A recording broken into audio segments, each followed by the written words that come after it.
দোয়াগুলো যদি এখন মুখস্থ না হয়, এই যে রেকর্ডিং হচ্ছে, পেয়ে যাবেন, শুনে শুনে মুখস্থ করবেন। আমার মায়েরা, আমার বোনেরা, আপনারাও এই দোয়াগুলো পড়বেন, আপনার স্বামীকে শেখাবেন, সন্তানকে শেখাবেন, আপনার পুরো পরিবারটাকে জান্নাতের টুকরো বানিয়ে দিবে কে?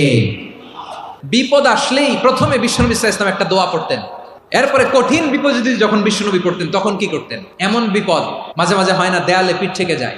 বিশ্বনবী এরকম কঠিন বিপদে পড়েছেন জীবনের কিছু কিছু মুহূর্তে। ওই মুহূর্তে বিশ্বনবী স্পেশাল দুইটা দোয়া পড়তেন। এই দোয়াগুলো আপনাদেরকে জানিয়ে দেয়। অন্যের বিপদ যদি দেখেন, এটার জন্য একটা দোয়া আছে।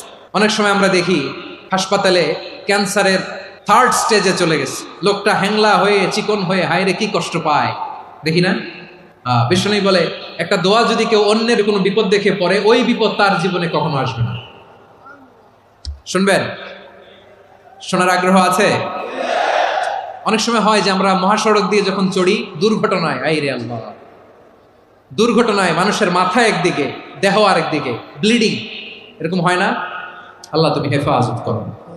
বিশ্বনবী বলেন এই দুর্ঘটনা দেখে কেউ যদি এই দোয়াটা পড়ে, তার জীবনে সে কোনোদিন এরকম অ্যাক্সিডেন্টের সম্মুখীন হবে না। শুনবেন?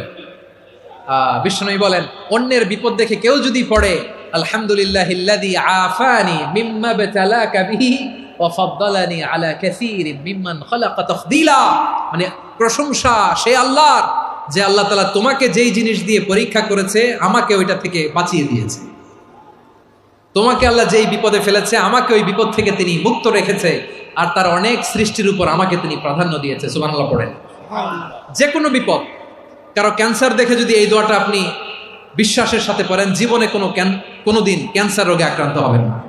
দুর্ঘটনা দেখে যদি পড়েন, ওই দুর্ঘটনা আপনাকে স্পর্শ করবে না। যে কোনো কারো বিপদ দেখে যদি কোনো বিশ্বাসী বান্দা এই দোয়া পড়ে, বিশ্বনবী বলেন লাম ইউসিবহু যালিকাল বালা, ওই বিপদ তাকে আর ধরবে না।